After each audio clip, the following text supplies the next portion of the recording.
انہیں 105 سال کے طویل عرصے کے بعد اب بھی پڑھا جاتا ہے تو بندے کی زندگی کے اندر ایک خوشگواری آ جاتی ہے، طبیعت کے اندر ایک رقص کی کیفیت پیدا ہو جاتی ہے، طبیعت کے اندر ایک شادمانی آ جاتی ہے۔ اللہ عز و جل نے اعلیٰ حضرت کے لکھے ہوئے ہر کلام کو زندہ رکھا، جس طرح سب سے اولیٰ و اعلیٰ ہمارا نبی، ان کی تر و تازگی آج بھی اسی طرح برقرار ہے۔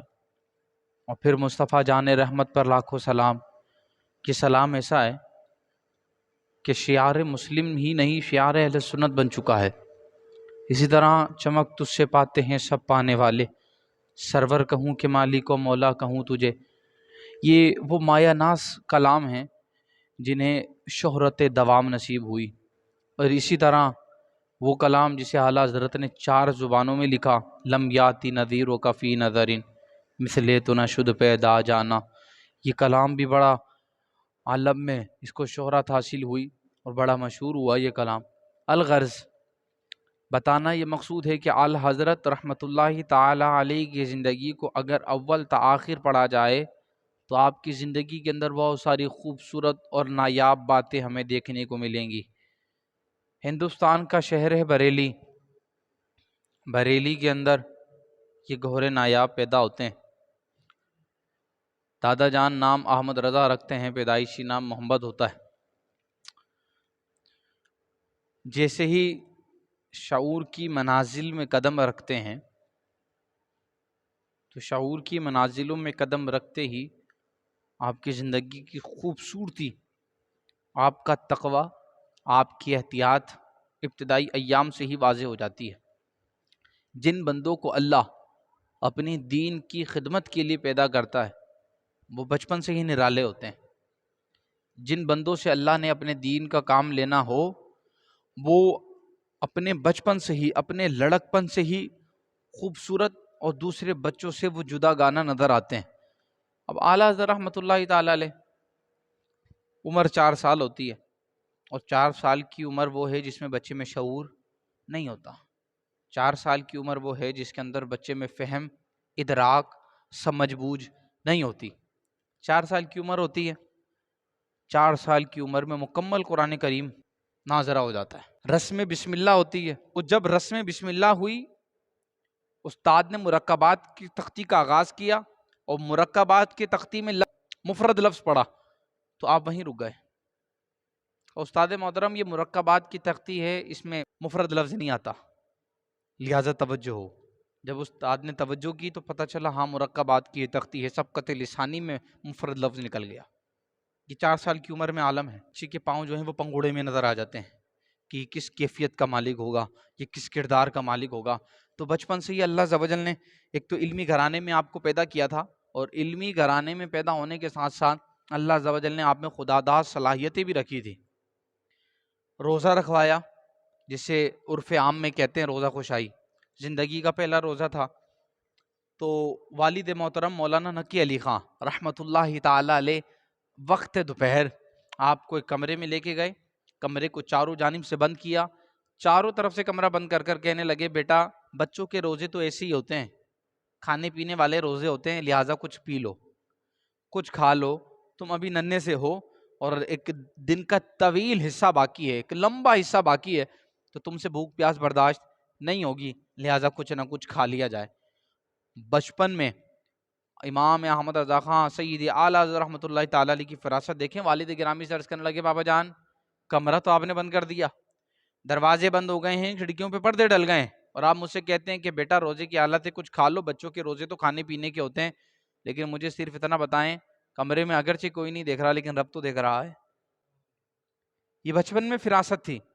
میں اعلیٰ حضرت رحمۃ اللہ تعالی علیہ کی زندگی کو ایک الگ زاویے اور ایک الگ طرز میں آپ احباب کے سامنے پیش کرنا چاہتا ہوں، کیونکہ ہمیں تو بچپن سے صرف اتنا بتایا کہ اعلیٰ حضرت نے فلاں پہ کفر کا فتویٰ لگا دیا، اور اعلیٰ حضرت نے تو فلاں پہ کفر کا فتویٰ لگایا ہے، اعلیٰ حضرت نے تو فلاں پہ کفر کا فتویٰ لگا دیا۔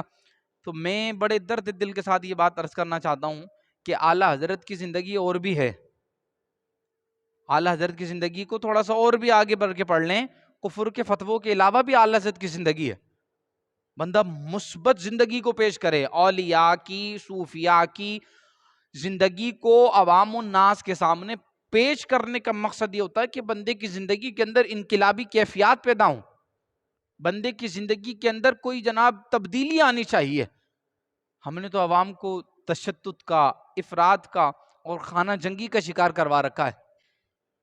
مثبت سوچ کہیں نہیں ہے معاشرے میں، لڑائی جھگڑا فساد فتنہ، اس نے اس کو لڑوا دیا، اس نے اس کو لڑوا دیا، ممبر سے یہی باتیں جا رہی ہیں۔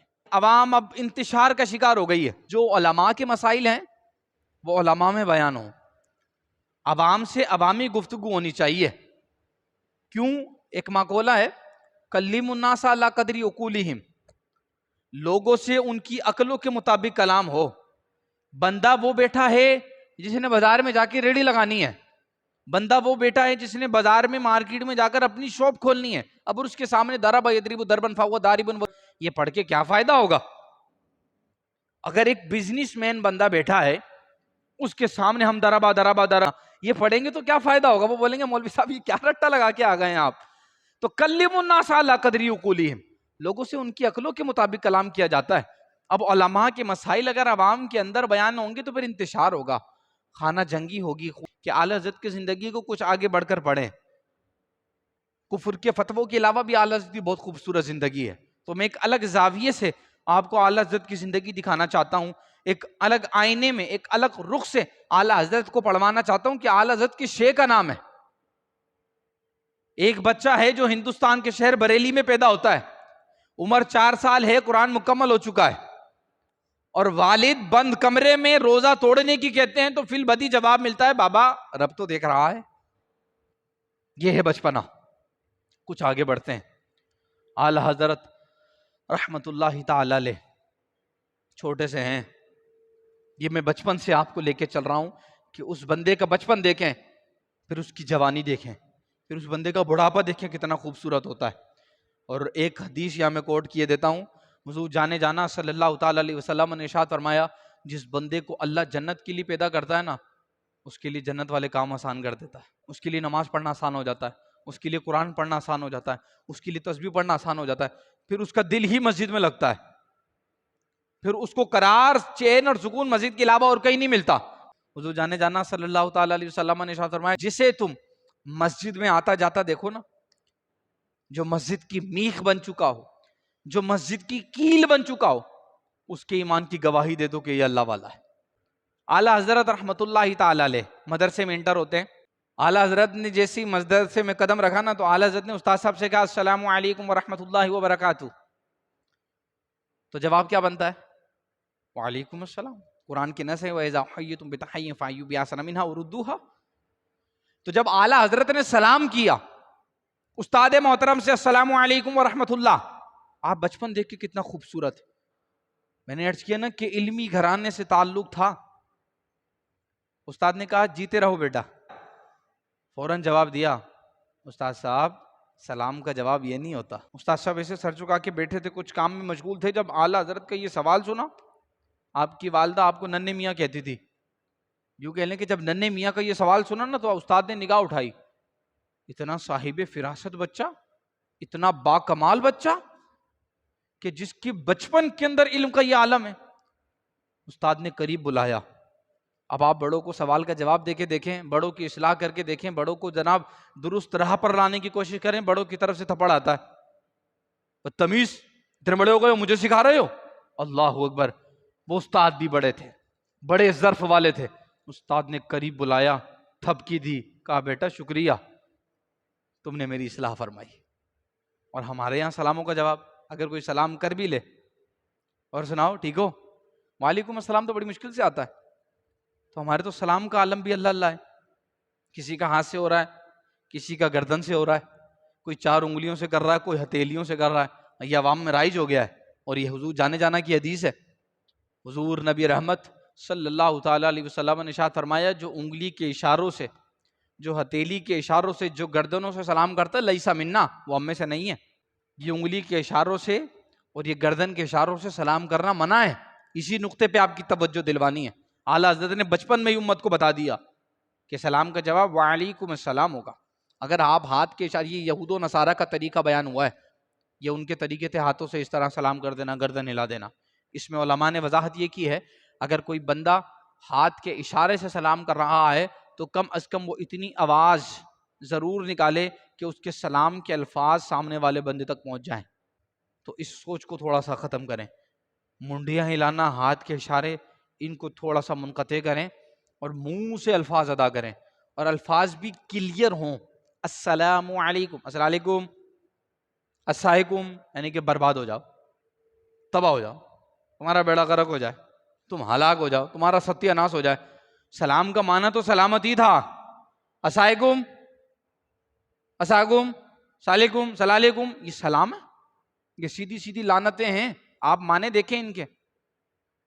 اور پھر سامنے والا بھی جواب بڑا خوبصورت ہے، وعلیکم السلام. واو کے بعد ڈائریکٹ آئین ہے وعلیکم السلام، اور ہمارا وعلیکم السلام. اور نماز کے بعد جو مصافحہ ہوتا ہے اس کی کیفیت بھی آپ دیکھ لیں، صرف شیک ہینڈ ہوتا ہے، لب تو ہلتے ہی نہیں. یہ لبوں کو ہلانا سلام میں ضروری ہے، ورنہ سلام ادا ہی نہیں ہوگا، سلام کی سنت ادا ہی نہیں ہوگی. ہلو آئے ہوگا، پھر وہ سنت کا ثواب نہیں ملے گا. تو اگر کسی سے ہاتھ ملا رہے ہیں تو السلام علیکم کے الفاظ ادا کرنا ضروری ہیں، اور اس کے اوپر باقاعدہ پوری محنت کریں. السلام علیکم، السلام علیکم، السلام علیکم، السلام علیکم، السلام، ان تمام چیزوں کو ختم کریں. اگر سلامتی دے رہے ہیں تو صحیح سے دیں. اور پھر سلام کا جواب وعلیکم السلام نہیں ہے، واو کے بعد آئین ہے، آئین کا مخرج درست ہونا چاہیے. وعلیکم السلام ورحمۃ اللہ وبرکاتہ، اگر اتنا لمبا جا سکتے ہیں، ورنہ کم از کم وعلیکم السلام تو ہو. وعلیکم السلام، واو علی زبر وا آ گیا، آئین پتہ نہیں کہاں گیا. اور پھر ہمارا سلام تو پھر سلام ہے، ایسے سلام کو بھی سلام. اللہ اکبر. تو یہ چیز امت میں سے اگر دور ہو جائے تو واقعتاً ہم سلامتی بھیجنے والے قرار پائیں گے. ہماری سلامتی کو بھی سلام ہے. ٹھیک، تو ایک اس چیز کو تھوڑا سا آپ اپنی زندگیوں کے اندر شامل کریں کہ سلام واقعتاً سلام ہونا چاہیے. دوسرا، یہ جو میسیجوں کے اوپر سلام بنا ہوا ہوتا ہے، کوئی اے کیو اے بھیج دیتا ہے، اور کوئی پورا ہی انگلش کے اندر سلام لکھ کر بھیج رہا ہوتا ہے، وہ پتہ نہیں چلتا سلام ہو رہا ہے کہ کیا ہو رہا ہے. اے کیو اے، یہ سلام کی شارٹ ہے. تو اس میں ایک بات یاد رکھیے کہ اگر میسیجز پر سلام کا تبادلہ ہو رہا ہو تو صرف SALAM، سلام ہو گئی بات. سلام سلامتی. پورا السلام علیکم ورحمۃ اللہ وبرکاتہ لکھنا. اب انگلش میں جب آپ السلام علیکم ورحمۃ اللہ وبرکاتہ لکھیں گے، مجھے آپ آئین کا مخرج نکال کے دکھائیں کیسے نکلے گا. سامنے والے پر سلام نہیں جائے گا اور کچھ چلا جائے گا. تو یہ اعلیٰ حضرت رحمۃ اللہ تعالی علیہ کی زندگی سے ایک نقطہ تو یہ ملا کہ ہم نے اپنے سلاموں پہ غور کرنا ہے. اعلیٰ حضرت رحمۃ اللہ تعالی علیہ جوانی کے ایام میں قدم رکھ، 14 سال عمر ہونے میں بھی 2 مہینے باقی تھے تو مفتی بن چکے تھے، مسند افتاء پر براجمان تھے. اور جس وقت ٹرانسپورٹ کا اتنا اہتمام نہیں تھا، اس وقت سری لنکا سے، انڈونیشیا سے، ملیشیا سے، سعودی عرب سے، مکہ المکرمہ سے، مدینہ المنورہ سے، دور دراز سے فتوے آیا کرتے تھے، اور ایک ایک وقت میں 500 فتوے ہوتے تھے. آپ سوچیں اس بندی کی علم کا عالم کیا ہوگا. اور وہ انڈیا کی علی گڑھ یونیورسٹی کا وائس چانسلر، اس کا میتھمیٹکس کا مسئلہ اگر حل ہوتا ہے تو وہ بھی دربار بریلی سے ہوتا ہے. اور وہ علی گڑھ یونیورسٹی کا وائس چانسلر یہ الفاظ ادا کر کے گیا، کہا میں نے آج تک زندگی میں صرف سنا تھا کہ علم لدنی ہوتا ہے، اگر میں نے اس علم لدنی کو دیکھا ہے تو احمد رضا کی ذات میں دیکھا ہے. یہ لوگ تقوی والے تھے، اور جو کہتے تھے تو پھر اس پر عمل بھی ہوتا تھا. میں نے عرض کیا نا کہ ہم نے اعلیٰ حضرت کو اس طرح پڑھا نہیں جس طرح پڑھنا چاہیے. ہم نے اعلیٰ حضرت کا صرف یہی تعارف کروایا کہ اعلیٰ حضرت نے اس کو کافر کہہ دیا اور اس کو کافر کہہ دیا. تھوڑا سا نیچے آئیں، سوچوں کو مثبت کریں. یہ اعلیٰ حضرت کی زندگی بتانی ہے تو اس طریقے سے بتائیں. پڑھیں فتاوی رضویہ. ربیع الاول میں بہت زیادہ محافلیں ہوتی ہیں، لیکن ہماری محفلوں کا اللہ ہی حافظ ہے. الامان والحفیظ والی محفلیں ہماری. سربراہ توجہ کریے گا. اعلیٰ حضرت سے سوال ہوا، حضور امرت سے میلاد پڑھوایا جا سکتا ہے؟ ہوئی امرت. امرت کون ہے؟ بے ریش لڑکا جس کی داڑھی کے بال بھی نہ اگے ہوں، جس کے مونچھوں کا رواں بھی نہ آیا ہو، وہ امرد ہوتا ہے. اور اس میں علماء نے لکھا ہے، یہ بڑی سخت بات ہے، اگر ایک عام مرد اور ایک عورت کے ساتھ ایک شیطان ہوتا ہے نا، تو امرد کے ساتھ 70 شیطان ہوتے ہیں. قوم لوط پڑھ لیں، وہ پوری قوم اسی وجہ سے تباہ ہوئی ہے۔ 8ویں پارے کے آخری کی 2 رکوع کی تفسیر پڑھ لیں آپ۔ حضور امرت سے میلاد پڑھوانا جائز ہے؟ جس کی داڑھی نہ ہو، جس کے داڑھی کے بال نہ ہو، وہ بچہ ہو، بے ریش ہے، اس کو ممبر پر بٹھا کر، اس کو مصلی پر بٹھا کر، اس کو جناب براجمان کر کر زینت محفل بنوا کر حضور کی میلاد پڑھوانا، جس کی داڑھی کے بال بھی ابھی نہ اگے ہوں، فرمایا حرام ہے اس سے میلاد پڑھوانا۔ بے ریش بچے سے میلاد پڑھوانا حرام ہے۔ اللہ اکبر۔ حضور یہ خواتین کا میلاد، عورتوں سے میلاد پڑھوانا جائز ہے؟ خواتین ڈیمانڈ کر کے آتی ہیں، مائک لگا ہوگا تو آئیں گے ورنہ نہیں آئیں گے۔ سن لیں اس بات کو بھی۔ اعلیٰ حضرت رحمۃ اللہ تعالی نے فرمایا العورت صوت العورت، عورت کی آواز بھی عورت ہے، عورت کا میلاد پڑھنا بھی حرام ہے۔ جناب بیویاں ضد کرتی ہیں، گھر کی خواتین ضد کرتی ہیں، تو قرآن تو 5ویں پارے میں کہہ رہا الرجال قوامون، ہم نے مردوں کو حاکم بنایا۔ یہ کیسے حاکم ہے؟ رب تو کہے کہ ہم نے تمہیں حاکم بنایا، اور حاکم یہ کہہ رہا ہے میرے گھر میں میری بیگم کی چلتی ہے۔ اللہ اکبر کبیرہ۔ اعلیٰ حضرت فرما رہے ہیں عورت کا اور امرت بے ریش بچے کا میلاد پڑھنا حرام ہے۔ ایسے میلاد سے ثواب نہیں ملے گا۔ جہاں جہاں عورت کی آواز جائے گی اس مرد کو پکڑ کے کھڑا کیا جائے گا۔ اور پڑھیں بخاری کی وہ حدیث جس میں حضور جانے جانا نے فرمایا تم میں سے ہر بندہ نگہبان ہے، اس کے ماتحت جتنے لوگ ہوں گے اس سے اس کے بارے میں سوال ہوگا۔ ہر مرد سے، ہر باپ سے اس کے اولاد کے بارے میں، اس کے بچوں کے، اس کی بیوی کے بارے میں سوال ہوگا۔ یہ حضور کی حدیث ہے بخاری میں۔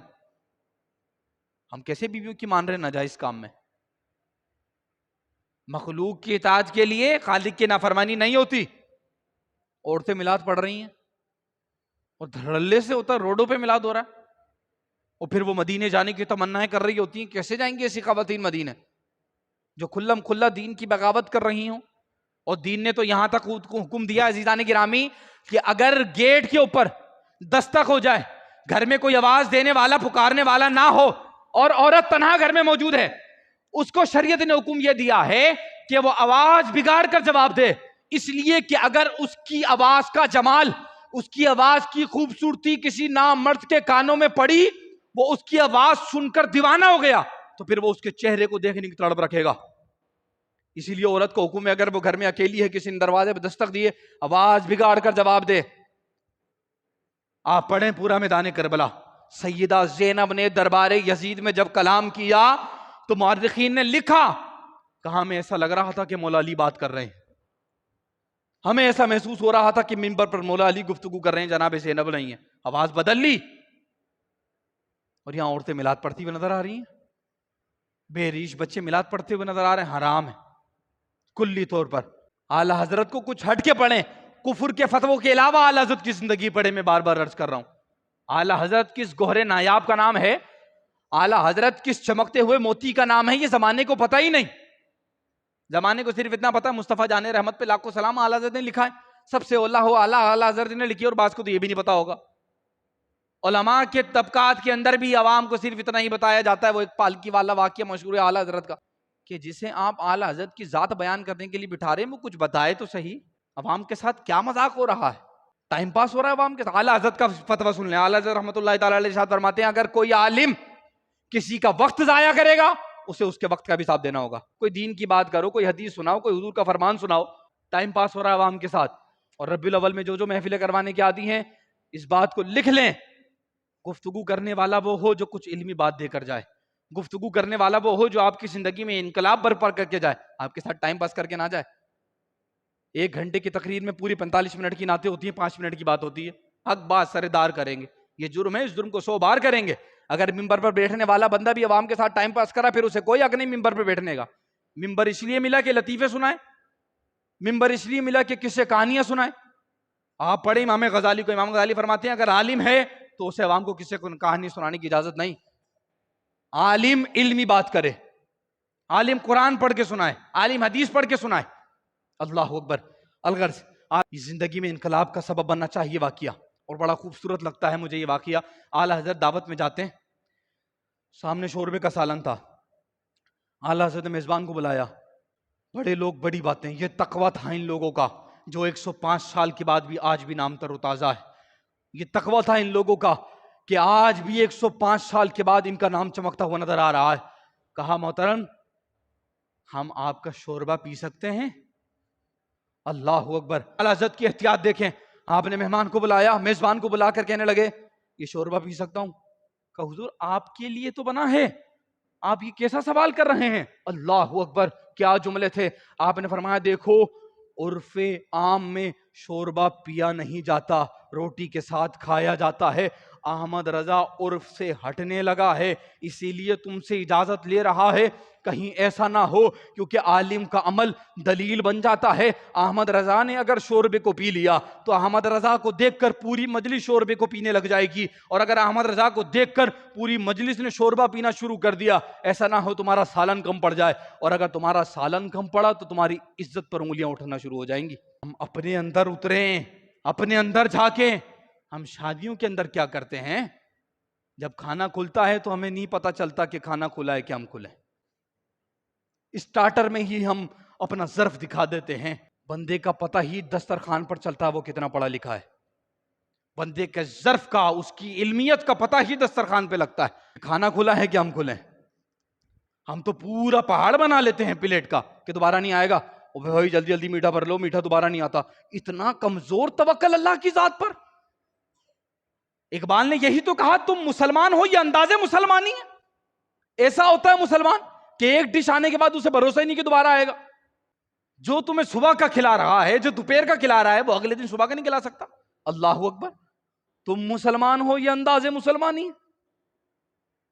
ہم اپنے اندر اتریں, ہم کتنا مسلمان کی عزت کا خیال رکھتے ہیں. اگر شادی کے کانوں میں یہ بات آ جائے کہ کھانا کم پڑ گیا, تو سب سے پہلے عزت کو پاؤں کے نیچے روندنے والے ہم ہی ہوتے ہیں. ارے اس کی عزت کو اور اچھالو, اس نے فلاں جگہ ایسا ہی کیا تھا. اور سنے میرے حضور جانے جانا کا فرمان, اللہ کے آخری نبی صلی اللہ تعالی علیہ وسلم نے ارشاد فرمایا, جہاں کسی مسلمان کی عزت ہو, اور اس فرمان کو دل کی تختیوں پہ لکھیے گا, حضور نے فرمایا جہاں کسی مسلمان کی عزت ہو اور اس کی عزت کو اچھالا جا رہا ہو, اس کی عزت کو پامال کیا جا رہا ہو, اس کی عزت کو پاش پاش کیا جا رہا ہو, اس کی عزت کو پاؤں کے نیچے روندا جا رہا ہو, تم وہاں اس کی عزت پر پہرا دو. جہاں تمہاری عزت پر حملہ ہوگا, اللہ وہاں تمہاری عزت پر پہرے دے گا. ہم تو شادیوں میں کسی کی عزت کا خیال نہیں رکھتے. جتنا کھانا ہے آج ہی کھا لو تاکہ پول کھلے, اس نے اپنی بچوں کی شادی میں کچھ نہیں کیا, اس نے تو 2 ہی ڈشیں بنائی ہیں بس. اتنا امیر آدمی تھا, یہ تو بہت کچھ بنا سکتا تھا. کھا جاؤ سارا. لوگ پارسل لے کے جاتے ہیں, کھانے چوری ہوتے ہیں. یہ مسلمانوں کی شادیوں کا حال ہے. اپنے آپ کو مسلمان کہتے ہیں. لوگ دیکھو مذہب کے کھانے میں مسلمان لکھا ہے. ہر بندے کا یہ شکوہ ہے کہ حکومت عوام کا نہیں سوچتی. حکومت کو عوام کا خیال نہیں ہے. محترم, ہمیں اپنے مسلمان بھائیوں کا کتنا خیال ہے؟ پیٹرول تو مہنگا ہونے کا اعلان بعد میں ہوتا ہے. وہ جو پیٹرول پمپ پہلے ہی بند کر دیتے ہیں وہ کون ہے؟ آنسر می. وہ جو پیٹرول پمپ پہلے ہی بند کر دیتے ہیں وہ کون لوگ ہیں؟ چینیاں مہنگی ہوں گی جناب, یہ اعلان بعد میں ہوتے ہیں. چینیوں کو گوداموں میں جو بھر لیا جاتا ہے وہ کون لوگ ہیں؟ آٹا مہنگا ہونے والا ہے جناب, آٹا مہنگا ہونے کا اعلان ہونے سے پہلے وہ جو آٹے کا اسٹاک اور ذخیرہ اندوزی ہو جاتی ہے وہ لوگ کون ہیں؟ وہ ہم اور آپ میں سے ہی ہیں. من آذا مسلمن فقد آذانی ومن آذانی فقد آذا اللہ. یہ بخاری ہے. جس نے کسی مسلمان کو اذیت دی, حضور جانے جانا نے فرمایا اس نے مجھے اذیت دی, اور جس نے مجھے اذیت دی اس نے اللہ کو اذیت دی. اور پڑھیں 22واں پارہ, ان الذین یؤذون اللہ ورسولہ لعنہم اللہ فی الدنیا والآخرہ واعد لہم عذابا مہینا. فرمایا وہ لوگ جو اللہ اس کے رسول کو ایذا دیتے ہیں, دنیا میں اللہ نے ان پر لعنت کر رکھی ہے, اور معاشر میں ان کے لیے دردناک عذاب ہوگا. حکومت تو بعد میں آسانیاں کرے گی. ہم نے کتنی آسانیاں پیدا کی ہیں. ہم تو 100 والی چیز کو 50 کا اور جناب 200 روپے کا بڑھا کر دینے کی سوچنے, لوٹ لو. ہمیں تو آپس میں اپنے کو خیال نہیں ہے. اور بخاری کی حدیث جان جان نے فرمایا یسروا ولا تعسروا بشروا ولا تنفروا. آسانیاں پیدا کرو, پریشانیاں پیدا نہ کرو. حکومت تو بعد میں بھلا کرے گی, پہلے ہم تو ایک دوسرے کا بھلا کر لیں. وہ فلاں حاکم نے اتنی مہنگائی کر دی اور فلاں حاکم نے اتنی مہنگائی کر دی, ہم نے کتنا بھلا کیا. ہم نے آپس میں ایک دوسرے کے لیے کتنی آسانیاں پیدا کی. جس چیز پہ ہمیں 50 روپے بچ رہے ہوتے ہیں ہم اس پہ 100 روپے بچاتے ہیں, لوٹ لو. ابھی 2-3 دن قبل فجر میں یا غالباً مغرب میں ایک صاحب آئے, بہت خوبصورت انہوں نے سوال کیا. چیز پر آئٹم پر لکھا ہوتا ہے 110 روپے, دکان والے اس کو مٹا دیتے ہیں اور اس کو مٹا کر اس پہ 200 روپے لکھ دیتے ہیں, اس پہ 250 روپے لکھ دیتے ہیں. آپ بندے کی احتیاط دیکھیں, رب کا خوف دیکھیں. اس نے کہا حضرت یہ مٹا کر یہ لکھنا جائز ہے؟ ایک آئٹم پر 80 روپے کمانا میرے لیے جائز ہے؟ حضرت وہ جو میرا مسلمان بھائی مجھ سے لینے آ رہا ہے وہ بھی تو کتنی مشکل سے پیسہ کماتا ہوگا، میں اس سے لوٹ لوں 80 روپے لے لوں؟ کیسے ممکن ہے یہ؟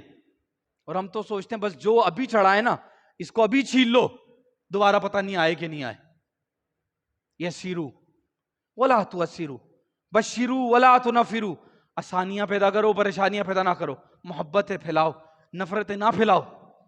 حاکم کی طرف سے اگر تکلیفیں ہیں تو ہم تو ایک دوسرے کا سہارا بنے، ہم تو ایک دوسرے کا بازو بنے۔ اگر 10,000 روپے کے فاسٹ فوڈ کے آئٹم کھا رہے ہیں اس کو کم نہیں کر سکتے ہم؟ 530 روپے کا KFC اگر زنگر برگر منگوا رہے ہیں تو 11 نمبر سے 150 روپے 180 روپے والا زنگر برگر نہیں لے سکتے ہم؟ KFC کا کھانا ہے کیونکہ وہ 530 روپے کا ہے، تو پھر KFC کا عالم بھی آپ دیکھ لیں، چوہے گھوم رہے ہوتے ہیں ان کے کچن میں۔ KFC کے جو باورچی ہیں ان کے نام پوچھ کے دیکھیں آپ، یہ ایک الگ دکھ ہے جو آپ کے سامنے پیش کرنا ہے۔ یہ جو پیزے بنتے ہیں، یہ جو زنگر برگر بنتے ہیں، پوچھ لیں آپ کتنے مسلمان بناتے ہیں؟ یہ عبادت کی لذت، سجدوں کے اندر سکون نہیں رہا۔ وجہ یہ ہے ہم جتنے کوکروں کا کھانا کھا رہے ہیں، کوئی بے وضو ہوتا ہے، کوئی غیر مسلم ہوتا ہے۔ آپ KFC کے سارے کوکروں کے نام جا کے معلوم کر لیں، اللہ ماشاء اللہ آپ کو کوئی مسلم ملے گا۔ جب ہندو لوگوں کے ہاتھوں کے بنے ہوئے کھانے کھائیں گے جنہیں استنجا کی بھی تمیز نہیں، تو دل میں عبادت کا نور آئے گا؟ یہ دل اور سیاہ ہو جائے گا، اولادیں پھر فرما بردار ہوں گی؟ کبھی نہیں ہوتی۔ تو اپنے اخراجات تھوڑے کم کریں، اپنے مسلمان بھائی کا سہارا بنے۔ کھانا ہے، پینا ہے، باڈی بنانی ہے، ہٹا کٹا ہونا ہے، کس لیے؟ قبر میں کیڑے کھانے کے لیے باڈی بن رہی ہے؟ حضور جانے نے فرمایا جو تم کھا رہے ہو وہ خارج ہو جائے گا، جو پہن رہے ہو وہ پرانا ہو جائے گا، بچے گا کیا؟ فرمایا جو اللہ کے نام پہ آگے دو گے۔ حضور جانے نے فرمایا یہ عمدہ لباس، یہ خوبصورت جناب ڈریسنگ ہونا، یہ عمدہ گاڑیاں، اونچے اونچے محلات اور ایک ایک وقت میں 10,000 روپے کے کھانے۔ حضور نے فرمایا کن فی الدنیا کأنک غریب او عابر السبیل، دنیا میں اس طرح رہو جس طرح ایک مسافر رہتا ہے۔ مسافر کا رہنا ایسا ہوتا ہے جیسا رہنا ہمارا ہے؟ مسافر کے یہ ٹھاٹ باٹ ایسے ہوتے؟ کون فی الدنیا کأنک غریب او عابر السبیل، دنیا میں ایسے رہو جیسے ایک مسافر رہتا ہے، بس۔ اب اس سے بڑھ کر میں اور کوئی حدیث آپ کی خدمت میں پیش نہیں کر سکتا۔ ایک آسانیاں پیدا کریں لوگوں کے لیے، دوسرا اپنے ٹھاٹ باٹ کو کم کریں۔ ہاں یہ بات ضرور ہے کہ الناس باللباس، لوگوں کی پہچان ان کے لباس سے ہے۔ لباس عمدہ وہاں پہنے جہاں آپ کو پتا ہے کہ آپ کی ذات پر انگلیاں اٹھ سکتی ہیں، لوگ آپ کو معیوب نگاہ سے دیکھیں گے۔ شادیوں میں عمدہ لباس پہن کر ضرور جائیں، اس کا منع نہیں ہے، لیکن فضول اخراجات، جہاں 2,000 کی جوڑے سے گزارا ہو سکتا ہے وہاں 5,000 کا جوڑا ہو، جہاں 1,000 کی جوتی سے گزارا ہو سکتا ہے وہاں 25,000 کے جوتے پہنے ہوئے ہوں، یہ تو پھر زیادتی ہوگی، یہ فضول خرچی ہے۔ اور اسے قرآن نے بیان کیا ان المبذرین کانوا اخوان الشیاطین ولا تبذر تبذیرا، یہ 15واں پارہ ہے۔ فضول خرچی نہ کرو، فضول خرچی کرنے والا شیطان کا بھائی ہے۔ اب بن جائیں شیطان کے بھائی۔ میرے بڑے بھائی کی شادی ہے، میرے تو پہلے بیٹے کی شادی ہے، کھل کا خرچہ کروں گا، 1.5 کروڑ کی شادیاں ہو جاتی ہیں۔ اب وہ ایک اعتزاز احسن صاحب کے حوالے سے رپورٹ آئی، آپ کے کورٹ کے کوئی بڑے رہ چکے ہیں، انہوں نے اپنی بچی کی شادی کی، 100 کروڑ خرچ ہو گئے۔ 100 کروڑ شادی پر، 100 کروڑ میں کتنی مسلمان بچیوں کی شادی ہو سکتی تھی؟ دوا کے فضول خرچی ہو رہی ہے۔ یسیرو ولا تعسرو کن فی الدنیا کأنک غریب او عابر السبیل۔